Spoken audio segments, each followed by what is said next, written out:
All right, welcome to the Davis Download. Today we are going to be talking about who's in the right and who's in the wrong with a common thread here. Am I the dummy? So I'm going to read it off and you guys are going to respond to these situations.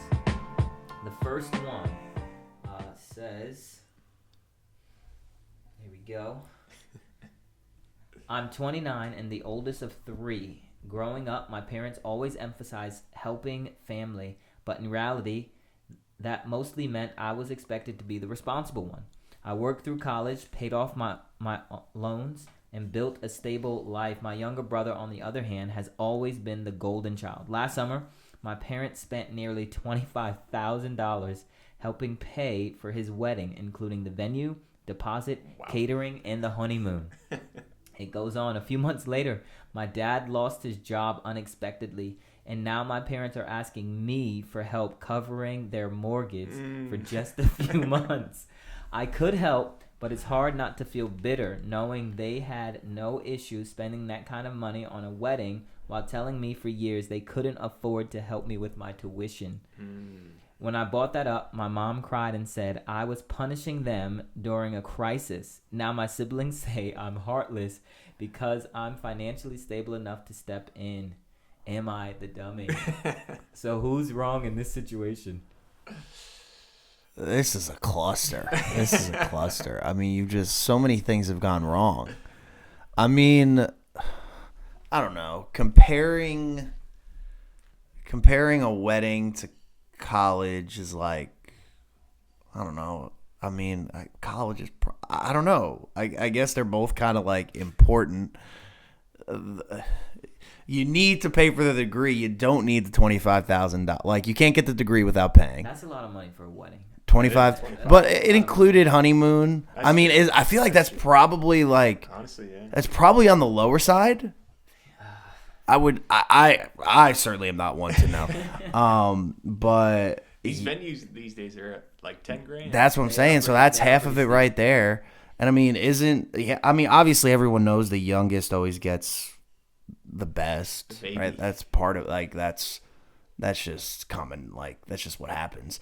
You've made all your mistakes and all that on the first couple, and then try to fix everything. I don't know. I mean, you should want to help your parents, I think. Like, you should want to. Like, being like totally no. It sounds like, though, they were pushing her to be very fiscally responsible, and then all bets were off for the brother. So I understand that sentiment. But it's not like they pay. So dad lost your job, and if you're making $25,000 a month, doing that one time for a kid for a wedding, like, you obviously could do that. But then your job gets laid off, like. But if he could do that for the son, why not help the daughter in college? If he's getting $25,000 a month, we don't know the situation. But if he is, he could have been helping her. Yeah, I mean, did he not help at all?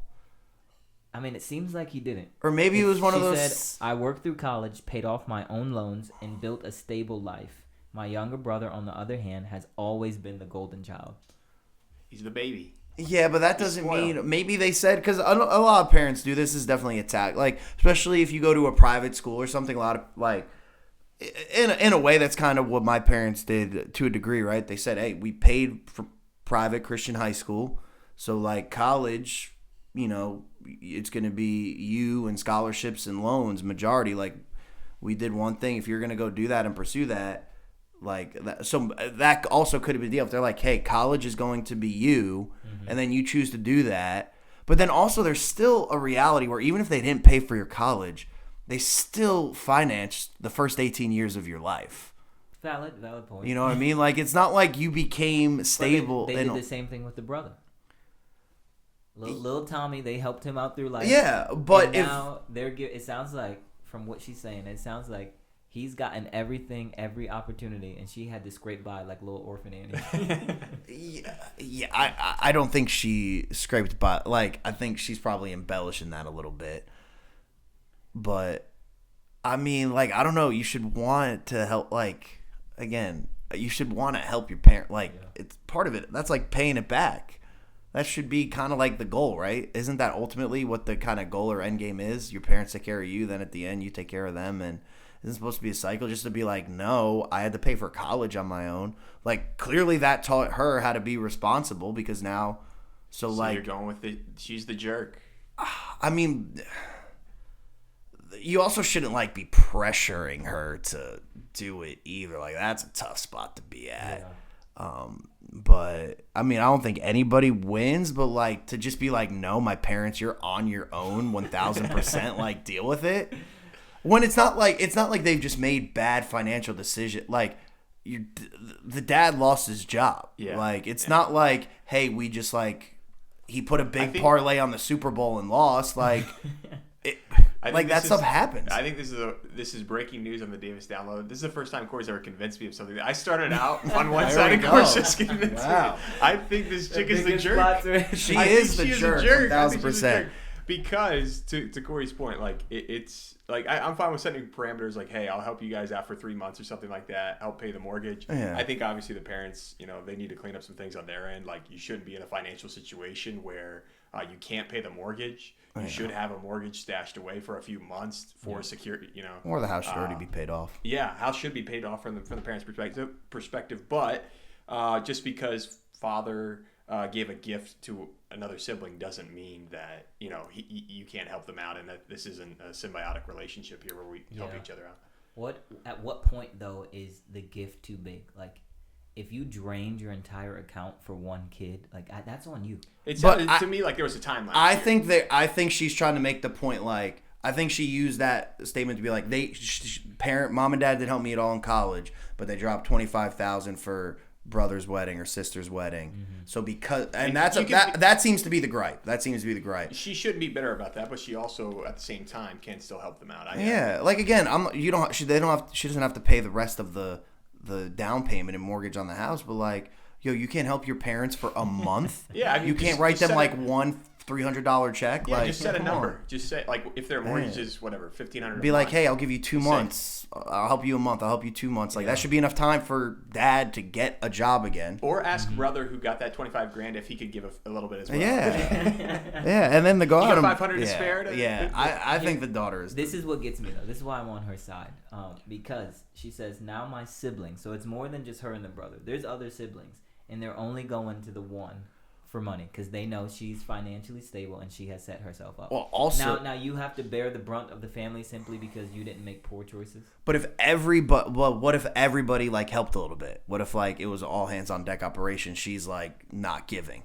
If that were the case, then she's the dummy. She's the jerk. And again, like when she says she's given, much is required. I mean, if like her saying she's stable, like I feel like especially in today's world, go check out our last pod about what everyone says about economics. So a 31-year-old saying that she's stable financially probably means she's making 6 figures. Yeah, it's like nobody our age in this day and age says, yeah, I'm making $65,000 and I'm stable, I'm solid, I'm good. So if everybody knows she's good, that means she has the money to pay for it. What's that movie clip, that great scene where the guy's just like, yeah, I live comfortably. Yeah. I forget what it is. Yeah, I forget. I see it as a gif all the time. Yeah. Again, should you be taxed as a wise person simply because you made wise decisions? It's not a tax. It's generosity, and the gift itself is just like, hey, this is a gift. Here's the parameters with it. Like, I'm doing it for the next 3 months or something like that. That just to help you fill in the gaps. But after that, it's done.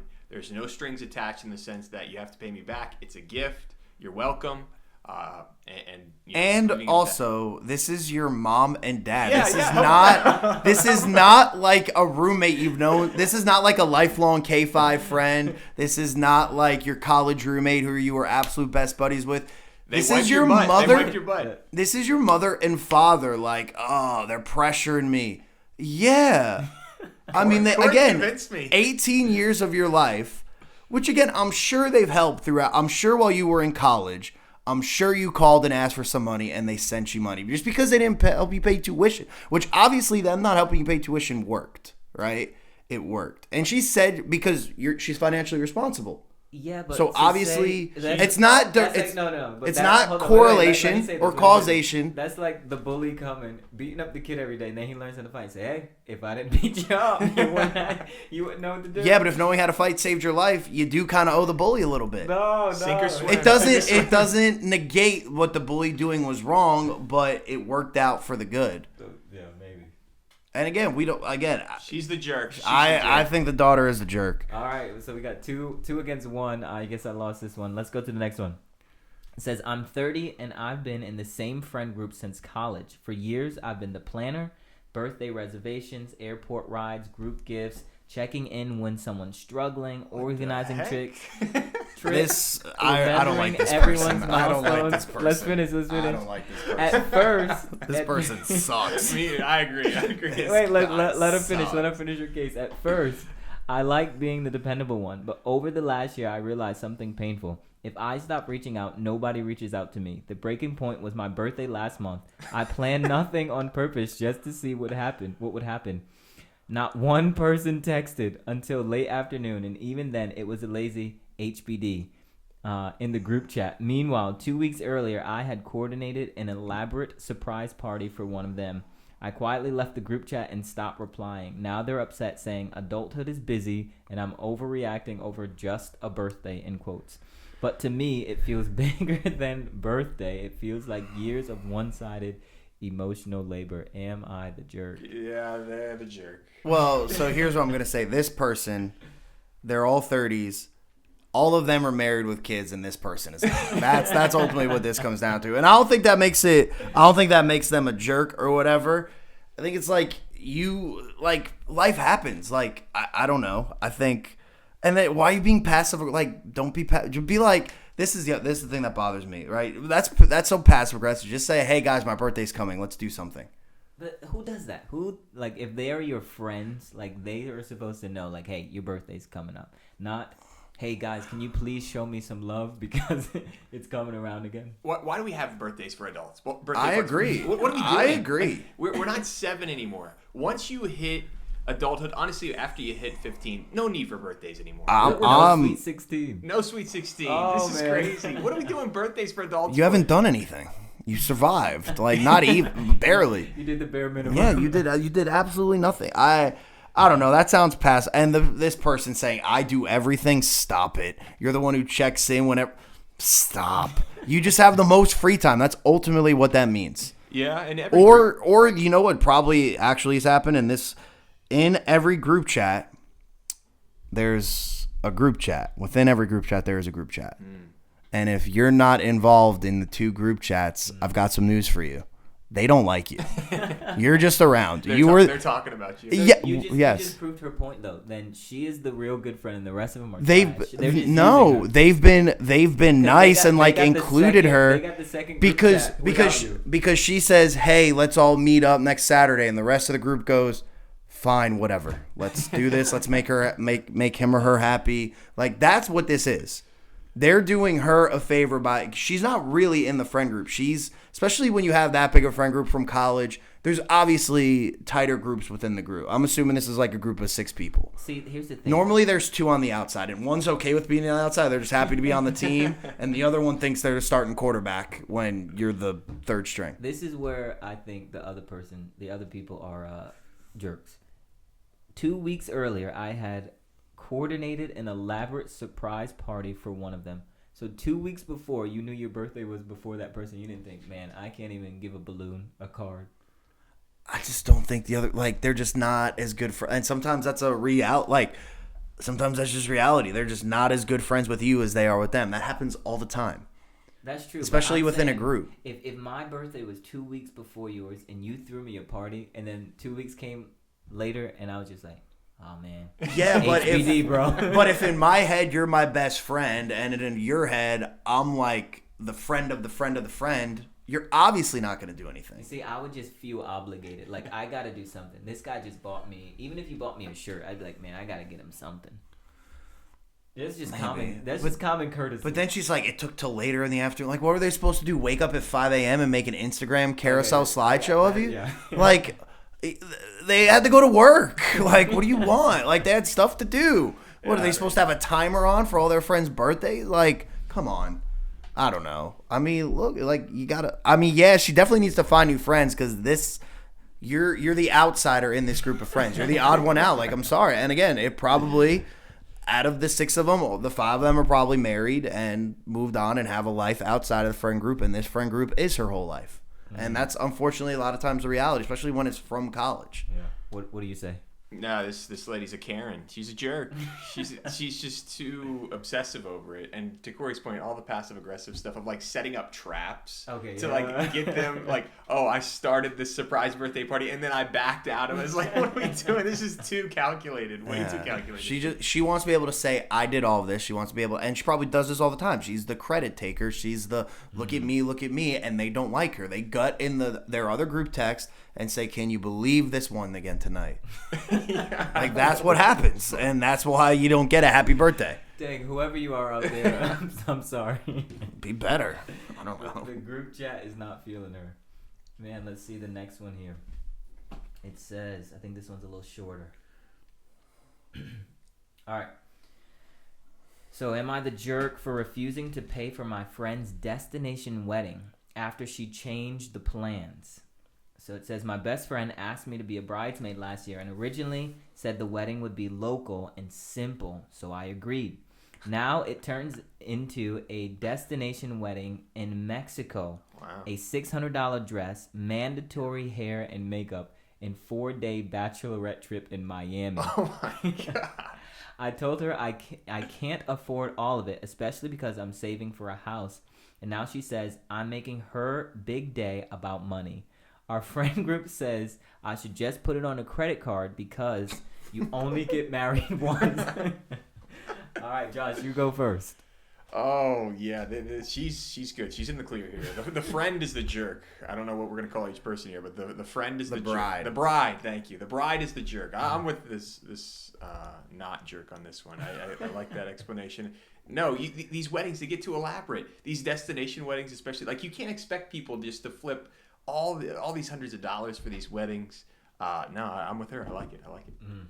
Yeah, I think the bride, like, especially if you really did tell her, hey, it's gonna be like low key local, like you're gonna have to give up 2 nights, and it's gonna be like. Even if she didn't say that, I'm not buying it.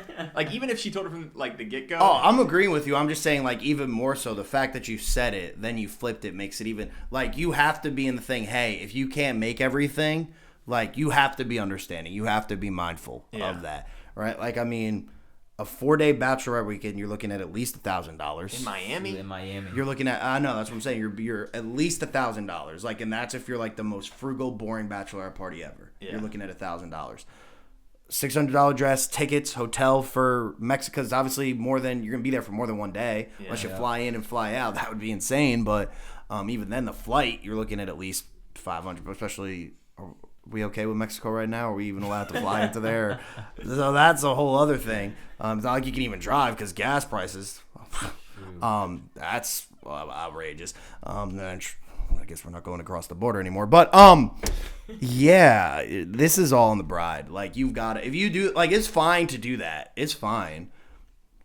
But you've also got to understand that, like, not everybody's going to be able to swing that. And, like, if somebody says something, you got to be okay. I mean, normally the destination plus a long bachelorette, that's like, I don't know how common that is. I mean, again, I'm not up on. Yeah. I feel like it's, hey, we're going to Miami for 4 days, but the wedding is going to be like a 5-hour thing in my uncle's church, and his backyard is the reception. And then, like, okay, that's fine. Like, yeah, you got to do that. But both is crazy. Miami and Mexico, you don't need both. It's just same location.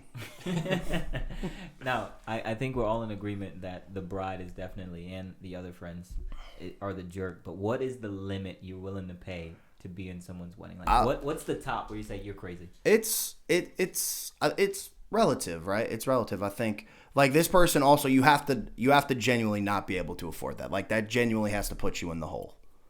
Like, I think, to say no. Okay. So it's got to put you in the hole. Like, it has to legitimately set you back. It was hurting her savings for a house. So she could have swung it.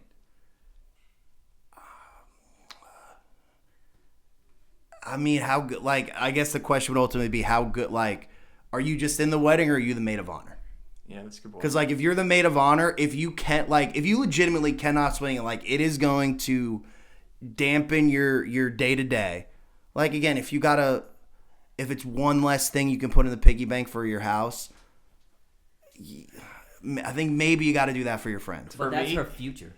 Yeah. For me, I think I'm capping it at 500. And they got to be a pretty good friend. Like that's the most you'd pay, like, period. I think that's it. I think, like, that's the most I'm spending, and your gift's included in that. Jeez, dog. There will be people who will go crazy on you because there's big, like, wedding, like, you just know you're giving up $1,000 for a wedding. Like, I don't get the. Culture. I agree with you, but that's just kind of like, again, I think it, like, again, if she said, hey, me spending this much money, like, I'm legitimately, like, not going to be able to pay bills or, like, something like that obviously 1,000%. But if it's just like, hey, instead of only putting $300 towards my house savings, I can only put $100, or I have to skip. That's the thing about money, though. So if she does take that 3, 4, 5, however much from her house fund, she's gonna be paying it on the back end because she's gonna have to get a mortgage, and that's that much. That means hundreds of dollars. I understand, but also, like, again, hopefully this is someone. If you're in there, like, I'm assuming if you're in the wedding, you guys have been tight. Like, this isn't like I met this person a year and a half ago. Yeah. This is like either a lifelong friend or this is like... But to that point, how many weddings have we been in where it's like, I don't even talk to that person anymore, and I dropped $500 on that weekend. It's like, I never even see that person again. I know, but that's just kind of what it is. That's just wedding culture. It's not... I'm not saying it's the best, but this is why you don't get married. You know? So... It's just kind of one of those things where it's like you just kind of have to do it because it's gonna come back, like, comes back to you on the back end. Like, where? When you get married. Oh, I think wedding culture is just out of control. I agree with that. But we gotta live. We gotta live in the world we're in. The thing is, you gotta know your friends. If this friend is, taking pre-made sandwiches to work every day and all this stuff, and then you come to them and say, "Hey, I need you to drop all this." Yes, but I also am assuming that that's not because it's. I don't know. I mean, I feel like if you're saving for, like, if you're optimally saving for a house and thinking this is happening in the near future, you're not going paycheck to paycheck. Or you are, and you're just like, man, I need to get out the hole. But why would you think about saving for a house if you're already living paycheck to paycheck? Why rent when I can buy? The other element of this is the destination wedding. And I think those with destination weddings have to understand that this is very intimate family. And then maybe a little bit of friends. This is what I'm saying. So this is not probably extending the circle where there's going to be dozens of people. I agree. Here. We're talking about like less than 25 people need to be at this destination wedding. And like you can't expect people to drop all this money because they're the transportation just to get there is the biggest expense. Yeah. Let's stick on this topic of friends here. The next one says, am I the jerk for not recommending my friend for a job at my company? My friend has been unemployed for months and keeps asking me to refer him to an opening at my company. The problem is, I know exactly why he keeps getting fired. He's always late, misses deadlines, and blames everyone else. He says real friends open doors for each other. I told him I'm not comfortable putting my reputation on the line, and now he says I'm selfish. So where do we land here? This one is tough. This one's tough. I don't think he's a jerk. I don't think he's a jerk. I think it's fine. I don't know what's tough about it. That's your homie. That is we ride after work. Yeah, exactly. And who knows you better than your friends? Like, yeah, this guy's a lazy bum. Don't hire him. Yeah, I guess it makes it better that he told him I'm not doing this because I respect that. So I can live with that if he was like stringing him along. That's a very different. Or just being like, oh yeah, I didn't get it. But the fact that he said never that, called me. and then the fact that this guy says, well, you're just being selfish. I mean, maybe if he said, hey, I'll try to show up on time and get things done. Like, if he said that, I mean, I don't know. Has anybody, but here's also my thing, too, because this happens a lot. I don't want to recommend my friend because does anybody ever get, like, fired or truly reprimanded for recommending somebody and they get, like, I don't think that happens. Not fired, but your reputation is on the line. From here on out, anything you say, you say, hey, this is what I think. And they say, yeah, you let Jim in. It's not worth. I would say no. I think he's in the clear. I think you could go be like to your boss, just be like, hey, look, I've got a guy. He's not the best. He's my friend. This is why I'm letting you know about him. And so that way you could at least be like, look, this is what I told him. Best of luck to you.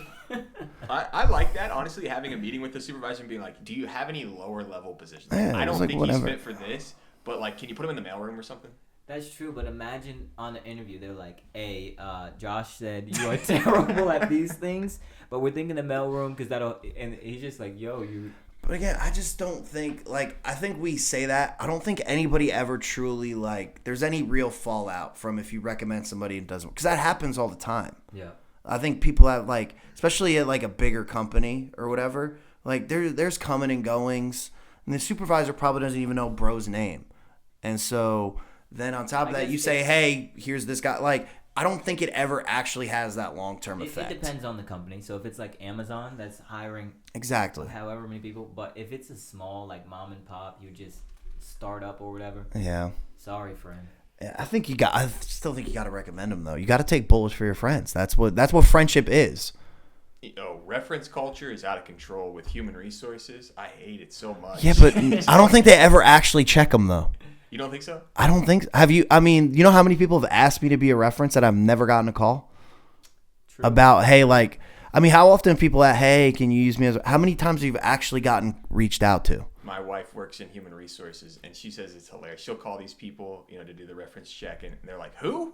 who am I supposed to be recommending? I don't even know that person." I feel like when you put your references, it's more of like they just look and be like, based off of the resume, do these references match? And if it looks like, okay, yeah, old boss, distant uncle or something like that. Okay, yeah, this person didn't lie, boom. But if you go and like, I'm, like if I'm applying for a job and, let's just use Babel, oh, you're second cousins to LeBron James, huh? Then I feel like they're like, hey, LeBron, you know what I'm saying? I feel like it's just more of like, are you being honest? I've gotten a lot of calls for other people that I've done references for. Really? Yeah, quite a few. Some, I'm like, man, I should have never said yes. Because they're asking me, like, do you think this person can do the role? And I'm like, well, I mean, they can be at the job. Yeah, I think you gotta bite the bullet for your homie. Wow. I think you gotta. I mean, but if then what's the point of being a friend? Just be like, hey, I know this might come back and bite me, but so I'm not gonna do it. Like, friends don't mean that you have to advocate everything that they do or lie. Yeah. I'm not saying lie. Just be like, hey, my guy's looking for a job. He has some experience in this field. That's it. You're not lying. What if they follow up and they're like, do you think he could do these job description roles? I think he's a good guy. So you're lying. It's not misleading. I think I would just shoot straight with the boss. I'd be like, look, kind of what I think you were saying. I mean, yeah, I'm not saying you lie, but we gotta ride for our people. This is honestly what he did again, just telling him, like, listen, I just can't help you. Yeah. That's probably the best bet. I guess. Not being able. All right, we got time for one more here. Am I the jerk for asking my brother to pay me back before helping him again? 2 years ago, I loaned my brother $2,000 when he was behind on rent. He promised to pay me back in 6 months and never did. Now he's asking for another $1,500 because his car broke down and says family should help family. I told him I need the first loan repaid before I even consider it. Now my mom saying that I am being cold. How do we handle this one? Who's the jerk in this situation? He's the jerk. There's no loans to family. Exactly. I agree. There are no loans to family. Like, and how cold this you have to be. They're asking and be like, I know you're $1,500 in the hole, but you owe me $2,000 first. Like, yeah. I mean, I get it. If it was a friend, different. But again, this is family. Like, if you can afford to do it, do it. I don't understand why people are like, no, just because he's my blood doesn't blah blah blah blah blah, all this stuff that people say just because they're my family. No, like literally because they are your family. Like that's how it works. Yeah, there's a duty there. There's an obligation. I'm not saying you have to fund his drug addiction or something like that, but he got behind on rent and needs to fix the car, right? Yeah. Guess what? If he can't get to and from places, guess what he's going to ask you for again? And he's going to ask for rent money again. So, yeah, like, it's true. So it's like, look, things happen. Again, and just because I think there's this common misconception, just because people have money problems means they've been bad with money, right? Like, sometimes not life... 100%, but Most of the time, I would say that is the case. Yeah, but like stuff happens, and then if people are uneducated, right? Like I just have a hard time getting mad or blaming people for stuff they don't know. Now, could you argue it's common sense they should know it? Maybe, maybe not, right? But like again, having a savings account, that sounds like common knowledge, but because maybe you've been more in that world or you've done some of your own research. Now, again, is the argument you should? Yeah, you should, but if you didn't. Like, you don't know what you don't know. So Corey would send him the money, and then he'd send him a book of Dave Ramsey. Absolutely not. Not that fraudulent. Not that fraudulent bald guy. I think with this as well. Okay, think about this scenario. Like, again, there are no loans to family. I think that's a problem. Once you get into that, then there gets bitter. It becomes bitter and stuff like that. And Dave Ramsey talks about that all the time too. How Thanksgiving dinner gets a little bit awkward when you think that somebody owes you money. It's a gift, okay? And then I think another element of this is you don't have to do all of it. If somebody asked me for $1,500, I could say, hey, here's $250. Yeah. I can help you out. I can't do all of it, but, yes. keep making some phone calls. Yeah. Yeah, I agree. I mean, I think just, again, if you can do it, because I can make that $1,500 back, right? Is my relationship with my brother worth $2,000? Mm-hmm. Yeah, where, like, now I'm going to hold that over you and be thinking about it. Ball in this situation here.